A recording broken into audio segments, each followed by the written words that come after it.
coming up on the halfway point, the end of this round robin. And well, it's all getting kind of serious at the top. We'll start off at the top with Old One taking a big 1-0 win over Dubious Mongoose, pretty much taking them out of contention. Now, I did stream this game live. I can't for the life of me remember what happened. I think I kind of do actually. Yeah, I do remember what happened in this one. So Old One got the ball to start with. Pretty decent case of elf offense and a bit of elf defense. A couple of big early removals for the Dark Elves. Thralls put up a decent defense, but left about an 85% score chance at the end of the half, which Old One didn't make. Rolled a 1 in 9 on the first dodge, and that was that for that play. So it's 0-0 at half time. Thralls, I think, only maybe down one player by that point. And yeah, Old One put on all the pressure in the second half, and sort of left Dubious with only a very slim get out down the sideline. And it did almost work, to be fair, but it's a couple of critical bad dice, I think, if I remember correctly. And Old One was able to get a 2-dice hit, get the ball down, throw a little pass down the other hand side of the pitch.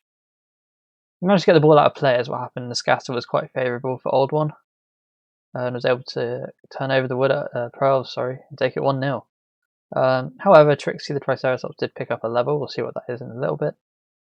Not much SPP for Old One, but they keep in contention. Moving on, Oliphant taking a resounding 2-0 win over Peterlinois, really showing themselves up here. Look at this damage. 2 strength bursts to death on the dwarfs. This is what you want to see. And the leveled up dead player there. That's kind of tragic for Peterlin. Kills their season. I wouldn't say kills the team. You've still got 2 guard there. And new block tackle. There's still some good skills to work with, but it will feel frustrating, the 2 of your leveled blockers go down in one game. Tragic. But yeah, massive game for Oliphant. I think the dwarf passing game might not have paid off this time. But still, not much Saurus leveling, so even if they do make it through to the next round, they're going to struggle in the play-ins, for sure. Unless they can do a lot of work in the next game. Moving on, we've got myself, the Goblin Town Gits, winning the Stunty off 2-0 against the Thundertusk Titans. It's a bit of a mad one, as you can imagine, with 2 Stunty teams, and it was casualty. Thundertusk Titans literally threw everything they had at me, and it mostly bounced off and got cripplingly injured. Fungus had a really good game for a few turns, basically knocked out every Noblar he touched. My Trolls did okay. But the main MVP here was Bomber. I was 1-0 up at my half, but it was Ogre Ball, about level players. I'd lost because of a bit of bribe mismanagement. I'd managed to lose my Chainsaw. I only had a Bomber left and a few Goblins, so it could have gotten a 1-1 quite easily. But Bomber Dribblesnot stepped up and threw like a short pass. That'd be like a 4+ pass, because he's got Stunty. I threw that at the Ogre line and MNG'd the Agiaf Ogre, which is a massive blow and a massive boon for Old One. I believe it or not. Let me just check that I'm live. Yeah, I'm live. So, you'd hate to get too far into the recap and then realise you've not been recording the entire time. So yeah, a lot of damage, but not much of it permanent. A big 2-0 win for myself puts me in decent Stunty Cup contention. Last game of the week is Lonnie taking a huge 3-0 over the Leaky lads here. This Nurgle team just not having a good time of it. We lose the kick roster, which isn't a shame. The MVP goes on the dirty player. That's pretty disgusting. And the only SPP here is a vanity pass to level up another roster. It's looking really grim for Arsenbjork. But we're about to head into training grounds, so all of the beaten up teams will be in here with you. You might be able to just get a couple of Nurgle Warrior levels to keep you going. But yeah, another big level. Aristotle now probably getting to Blodge. Socrates leveling up as well. There's some nice levels for Lonnie. The team's starting to come together, and it's kind of important that it does, right? Because Bretts are, at the end of the day, a human team. And human teams kind of need to get where they want to be in about 2 or 3 seasons. I mean, you could talk about Gerbez for SP, he's just a masochist and also an insanely good Blood Bowl player who probably spent too much of their life playing this game. To be cutting about at the top of Division 2 with like mauled Bretts, like Griff overwalled the team last time I checked. But we're in a decent spot here, and this is a nice win. I think he was at the bottom of the div with a human team sort of looks a bit odd, so it's good to see them prove the doubters wrong. Managing to score 2 serfs, that's probably a bit of a red flag there. Don't want to be giving up too many serfs as the Nurgle team, because it counterfeits all your armor. So yeah, might be one to watch. Also, I remember now looking at it, 2 serfs for Oliphant, and that will explain the damage. Again, armor 9 not very good if the armor roll isn't made, as is the case when he gets serfed. So yeah, check your positioning, boys. Getting punished for it apparently. So yeah, not much to talk about. 2 touchdowns here for Curious. They're gonna get moving. This is probably going to be the leader. This is probably going to be Dodge, but yeah, not a bad day at the office for the Brets there. Cool. Let's take a look at levels, shall we? Has old one? Oh, sorry, hiccups. Has old one higher than anyone? No. They're up to 110k. I think we should be seeing a Witch Elf fairly soon here. Almost. I think maybe once Phil Crushing's Jr. gets to Dodge, I think we're going to see a Witch Elf pretty much instantly. No ifs or buts about that. Currently up at 1220, but then again, they do have some good blitzer levels to help them out. Okay. Now, what did Trixie get? Drum roll, please. It's just Dodge. I might even skip a double for Dodge there. I think Dodge is just that much. He makes it that much more useful as a piece. How's the team looking? We've got 9 players, a niggle, a movement bust. We're starting to eat a bit of damage, but needing the players, not liking the loners, I'd probably drop the niggle myself, but that's personal preference. I know a lot of coaches who don't drop niggles because they value the non-loner, which I can understand. We'll see that they're about to enter training grounds with all the bash teams are, so they might start to take a bit more attrition. But then again, it should be the teams like the Nurgle team in our division, which have been horrifically crippled. So hopefully they're going to get some good SPP farm. Rainbow Dash hopefully getting closer to a level. Hopefully for strong arm, and then they can turn into a good passer like strong arm, accurate, safe throw, show hands. Or you take him the ball carrier route and you give him blodge, hope for a movement up or something. But I think when you got the movement 6 on the thrower, it sort of has to be a. I don't mind turning a Wood Elf thrower into a ball carrier because the movement 7, but movement 6, he sort of, the passing is passing, in my opinion. And I think Gunner Side feels the same way as a high elf coach. But we'll see, maybe Rails are a bit different. But yeah, not a lot of blocks still. The Mighty Blow, not doing too much. Still on 7 SPP, but they'll get there. It's a good weapon to have, trust me. Cool, moving on. Pusillanimous Noise. Let's take a look at the wreckage. Keeping the strength bursts, I imagine this was just a. Oh my god, let's just get out of this game and not roll my levels. Well, the only level player died, so yeah, we're down to what? Oh, that's interesting. No, I'm not sorry. I thought that was the third. So yeah, so their next match TV is 1140. Still got a good fair bit of tackle. No Troll Slayers, gonna start to hurt as they go up against bigger teams. We are at 60k, and that's actually kind of a problem because Dwarf linemen are quite expensive. 70k linemen.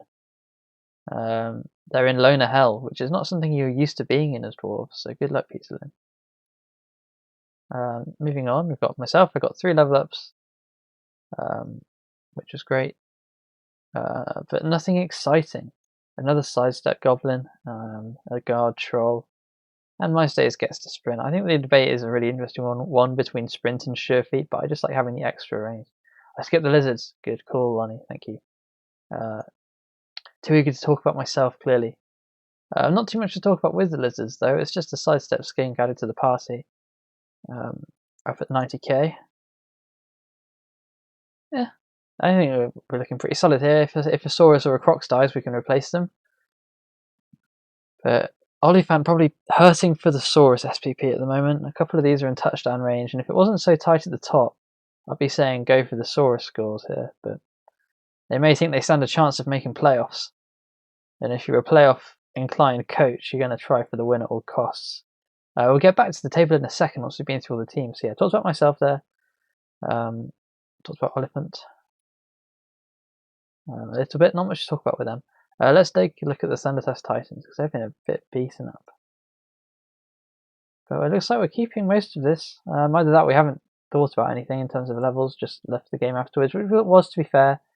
Also, shout out to Toby Nathan, because I actually missed the time for this. I didn't realise until I checked my phone like an hour after the time to a Discord message, but luckily they were still around to play and decided to not take the admin win and play the game, which is really good in keeping with the spirit, and I again apologise for not being on time there. But they paid the price. I mean, look at this. I think nothing went right for them all game. They even had a shot on the ball at 1-0 down with 3 dice, but they couldn't find a power or both down. And I think by the end of it, they only had 2 ogres and a Noblar left on the pitch. It was that bad. So yeah, tough one. But no permanent damage. They'll survive and keep on going. The good news is they are at they're at capacity now, which is great.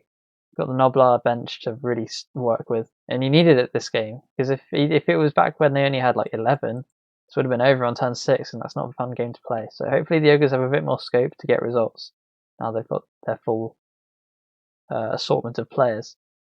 They're only losing 2 that game. The strength burst, of course, in this edition, decreasing a stat to 0 doesn't kill the player, so this Noblar will still be rostered at strength 1. Cool. Taking a look at the teams in our last game of the week, a huge game for Lonnie, getting a big 2 levels before facing off against myself. As I expect, we see Dodge on the... So this is now a Blodge actually 4-piece with Dauntless and Catch. That's pretty terrifying for a team that's only got a Chainsaw to counter it. What else we got? We've got Leader Blitzer, so they've got that bit more reliability. They can take the riskier plays with the high risk, high reward. Early on, so you have to play a lot more conservative, which means you limit hits. Blah, blah. It's a really good skill. So yeah, up to 12 players. Pretty solid Brett team. Just a bit short on guard. Blocker's not really getting much going, but we're sort of now we've got the stats we need. Now we just need to try and get some sort of double on these 2 blitzers, and then we're pretty much set. Because the big battle with Brett's is getting the doubles on the skill rolls, and they've managed to get 2 stats, so the hard work's been done. We just need to put the games in now and get the levels on. But yeah, this could be really good. Just get this to 4 guard, maybe 5 guard. 2 dirty players is strong. Maybe get an extra bench, go to 13 players, and then you can get 13 plus a bomber or something. Up at 1290. So this is kind of expensive now, but it's all in good skills and it's all quite TV efficient. So this is a really strong team and a really scary team to face at low team value, which is where we are. Now taking a look at the Leaky Lads. Oh God, what a tragedy. You'll be pleased to know, Arsonbjork, that the player that ended your season, Gunnerside, the Goblin, was crippled in the next game and had to fire him. He's been, of course, replaced by Gunner 2-3. For those not knowing the meme, Gunnerside, the admin, is often tagged when the much more popular and successful American coach Gunner 2-3 is in conversation. So yeah, Gunner 2-3, the better Gunner, if you ask me. So hey, let me just check the levels while I was rambling on. What we got? Oh yeah, the Rotter level. They take Wrestle. We got a Wrestle Rotter. Nice, I like that. That's a cool development. We got a dirty player, we got a kick, so what's our next step? Apart from maybe a backup kick, now that we can sack this guy.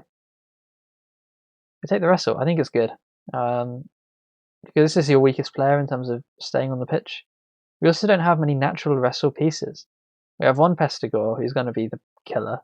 So for the meantime, it's really hard to get a sacking piece on the go, so I think this is a really good pick myself.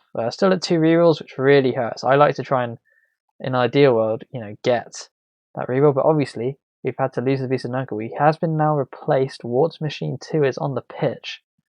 So this is exciting. And it'll be interesting to see how they play in the second half. Hopefully they can get a level. That'd be ideal. But let me just give you a comparison very quickly. Where's Rel? Let me Control F for my stays. So I'll show you the alternate universe for Division 5 Nurgle. So this is a team that's played 4 more matches than the Leaky Lads here. So they're at 1680 after... Oh, sorry, I just got rid of the chat there. So yeah, they have a Block Beast, 3 Block Guard Nuggle Warriors and a Block Nuggle Warrior, a fledgling Mighty Blow First Killer, a Wrestle Piece with the Wrestle Pestigore, 2 more Block Pestigores, a 2-person bench, all their positionals, and are currently undefeated at 3-3-0. So yeah, they did, however, play in the Greenhorn, as you can see. That's four extra games, including a 3-0 win. But yeah, my stay is Super Bowl champion, showing the good side of Nurgle, and Aston Bjork showing the reality of what an actual Nurgle coach is experiencing after 8 games. But yeah, this is horrific. I don't think you guys can. He's been playing. He plays in American time. I think he's East Coast, so I've been catching a couple of his games, and it is unfair. Like, he was playing a Necro team that was pretty good for early Necro. It had like both its walls were at Blodge. It had like one guard. One of the fleshies had Blodge already, and it just wasn't even a contest. It just couldn't compete because you had 3 guard and a strength 5 block with tentacles just walking down the pitch at you. So yeah, this is insane. So not to make us feel bad, just to show how much dice can really ruin your day as the Nurgle coach at Baby Nurgle. So hopefully, I hope you stick with it, because if you do make it up into the top divisions in spite of all this, you know, you can say that you stuck with your team. You weren't one of those filthy chain re-rollers like myself. This is a really good. I'm trying to order my thoughts here. Basically, it's eternal format, so the only way is up. Essentially, Aston Bjork, and I don't think you're a bad coach. I just think you've been really unlucky on occasion. And I think you'll be able to bounce back. In Division 4 is probably some of the softest Blood Bowl you'll play. It's going to be much softer than this, because Division 4 is where you find the developed teams that are at the bottom of the, you know, but you'll find 1600 and 1800 like Orc teams and things like that, but they're in Division 4. So that tells you a lot about the coaching quality. So hopefully you should be able to pick up some results.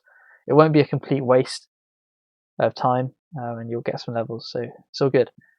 I do tend to spend more time with the beaten up coaches, because you want to keep people in the league. And when you're flying high, you don't want to quit. But when you're beaten up for no good reason other than dice, it feels a bit rough. Cool. So now I want to do a little special segment, because we have Olifan and Old One here at 13 points each. Now, how this works is that the top team will go through, and the best second place team, 2 best second place teams from 5A through 5O, will also go through. So let's take a look at if anyone's over 13 points in second place right now. So we've got 2 teams here that could do it with decent. Let's just check Old One's touchdown difference first. 5. That's pretty solid. So let's scroll up. Currently we want to look for, assuming the Old One wins, they need to be on 16 points. So there's no one from here. There might be one here from the Exodus. I'm basically looking to see if there's second place teams with more than 13 points or more than 16 points. Looking so good so far. There's another team that could do win with an 11 touchdown. This is a huge Norse team with 11 touchdown difference after 5 matches. So if they win, that's probably one of the spots gone. And now we're looking here at this Dark Elf team that could be on 17 points. That could be a problem for you. If they win, you're mathematically out, assuming you both win out here, right? So that Dark Elf team and that Norse team are looking pretty likely. Anything else on like 15 or 16 up in second place? Not seeing any. 13, 13, 13 again, a 3-way tie here. 8, 5 and 3 on the touchdown diff. See how that plays. And finally in 5A, no. So it looks like your main competitors are, there's a score of 13 TDD teams. This one looks identical. Anorath's Undead, a identical record to you. You can beat Keldral, you can beat Gingerwolf if you win. Well, this division is ridiculous. 5-1-0 Chorse. Let's have a look at these guys. Where are they at? 1490 after a few games. We've got the Minotaur, brave. Claw Mighty Blow already. Not too much. So that's a solid coach. That's what tells me that's a solid coach, because it's not a crazy team yet. Who else is in contention? We've got a 3-way tie here. I don't think you need to worry too much about that one, because you level. The Skaven could probably outscore you, but has to be unlucky there. This division is dusted. This division, again, a Skaven team that could outscore you. They have a 10 touchdown diff, so that's probably one to watch if they win. That's probably one of the wild cards. This is probably one of the wild cards as well. So what I'm saying is, when it comes to who's going to play-ins, it looks like it's going to be Olifant. And we'll take a look now at our games for next week to see if that will in fact be the case. So yeah, Dubious Mongoose, after giving Bam the 1-0, well, not giving, that's not true. after losing to BAM 1-0. Need to give Old One a favour here and halt Oliphant in their tracks. Meanwhile, BAM needs to take on the Ogres and win. You'd like to think as a Dark Elf coach, that's probably your favourite matchup as a Dark Elf coach is a stunty team. Beat the other stunty team myself pretty convincingly, but there's a bit more Mighty Blow to worry about here. And a bit more of a bench to worry about as well. So not necessarily the easiest task beating 4 Mighty Blow, although 1 is MNG'd, 3 Mighty Blow. Okay, they might be able to do this. Let's assume they win by a couple. They really want Oliphant to not win, right? Because let's take a look. There's a 3 TDD split between the two. Let's check the head-to-head, as that's another tiebreaker. Non-renewable. There's a 1-1 draw. So we might end up, let's say it's a 1-0 win for Oliphant and a 4-0 win for BAM. We might end up seeing a playoff to get into play-ins to get into playoffs. That's how tight it is. So yeah, these are 2 huge games. I would love it, absolutely love it. You guys ping me out. I'm really free now. All my deadlines for paperwork have gone in. I think Saturday after next I'm not available, but other than that I'm super free. So just drop me a ping. I'm really excited to cast these 2 games. I'm happy to cast the Nurgle versus Dwarf game as well if it's right in my wheelhouse, but obviously it's a bit of a dead rubber match. And of course I'll be taking on Lonnie and streaming that one on my channel. But yeah, best of luck to those guys. I'm going to predict in this matchup. Let's do some predictions. We've got 200k in the bank for Pearls of the Toy Box. It's probably going to be another positional. So non-renewable resources is probably getting some sort of inducement gain. Probably not so much as a wizard. And this is the thing. There's only 1 Mighty Blow on this lizard team. There's only 1 block on this lizard team. It just looks on paper like these Pearls can have them on toast, especially if they can pick up like another capture or something. You know, just cut the loner count down by 1 here. So I am actually going to predict the Pro Elves here. Shock horror. But I think this is a really tough assignment for Oliphant. It's an elf team with actually 5. You're lizards. Yes, you've got a 1-turning skink, who is now at sprints. That's a really dangerous piece. Just needs 1 push, which you can probably get. But you've only got 1 block. You're going to struggle to get knockdowns. You're going to struggle to fight up against these Wood Elves, because they're just Pro Elves, sorry, because they're going to run away. The battle will be, can Armor 7 hold against Saurus blocks for long enough to give the Pro Elves the shot to win? I think it will, so I'm going to back the Pro Elves. Prove me wrong, Oliphant, prove me wrong. Cool. It's the first match. Now, Old One versus the Ogres. I'm going to predict Old One here. I barely need to look at it. Elves do really well against stunties, especially Ogres, because what is essentially happening with Ogres is that Noblars give everyone on the opposition team stunty. And you give Agi 4 pieces stunty and ridiculous things can happen. So the Agi 3 Ogre being MNG'd means that the Strength 5 ball carrier isn't going to be in the pitch. You're going to have to try and do the Khemri play and get it onto an Ogre, otherwise the Elves will literally just walk in, hit the ball and walk out. So best of luck to Toby. That's probably his toughest match of the season.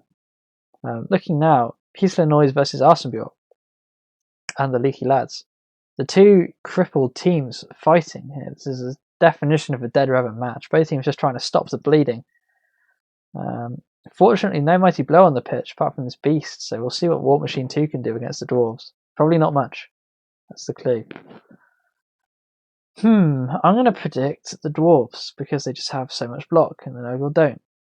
And I think that the Nurgle are just so beat up, they don't have any skills. The Dwarves are beat up, but they have the skills. I think it's pretty much a no-brainer for Dwarves here.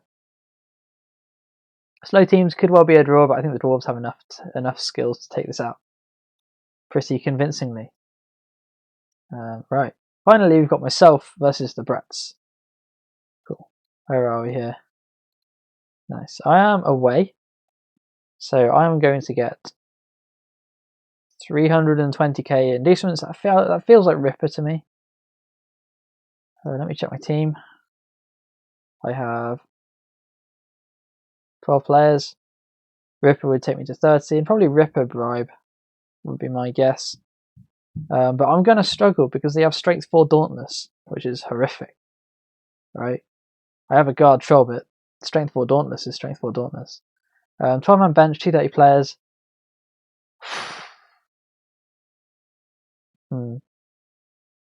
My issue is the blodge. The blodge actually 4 is a nightmare for me because I only have a chainsaw to deal with it. I'm going to predict a draw, but I think it would go either way. I don't know. I feel like over the season I've gotten a lot more confident as a Goblin coach. I feel like I've learned quite a bit about how to play them. So at the start of the season, I probably would have said this was a loss, but now that I've played the Goblins a bit, I think I could get at least a draw out of this one. I'm going to make it difficult. It should be an interesting match, so if I can let you know. Yeah, it does, Lonnie. That's the thing with Goblins. It is kind of removal dependent.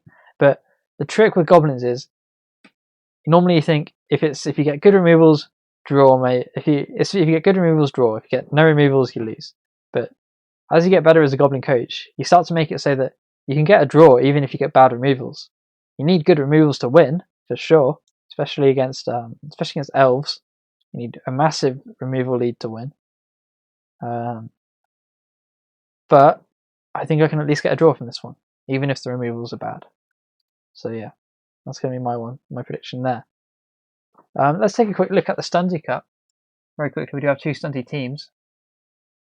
And yeah, this is what the race looks like. So I'm going to highlight myself here in 4th place. The Goblin Town Gits are currently on 1.33 points per game. Fighting against Kianda, who is probably the best Goblin coach in Rebel. Thogo, who's having a very good season. And Yoichi Hiruma, the Halfling coach, who's currently 4-1-1 with Halflings. So let that one sink in. Not much. I think there's not much I can do because he's in Rel. So all I can do is bounty his players in hopes that the Division 4 coaches in Rel come to their senses and beat up the Halflings. Either that or I managed to win out or something silly. But yeah, where are we here? Ogres, Toby Nathan down in 17th. OT4, yet to put a win on the board. I think that's the goal with Ogres. We can just put a couple of wins on the board. So yeah, I will say you're in similar position to Fengraf, who, if you didn't know, is a Stunty Cup champion. So it just goes to show that, Stunties are pretty dice dependent. The Stunty Cup champion is in 16th place. This Stunty Cup champion is in 3rd. Actually, Candace never won it because he always ends up in Division 3, where the teams are really good and the coaches are even better. So the Goblins just never win. But he's managing to do okay so far. But yeah, that's a Stunty League. A cool side competition if you ever consider playing Stunties yourself.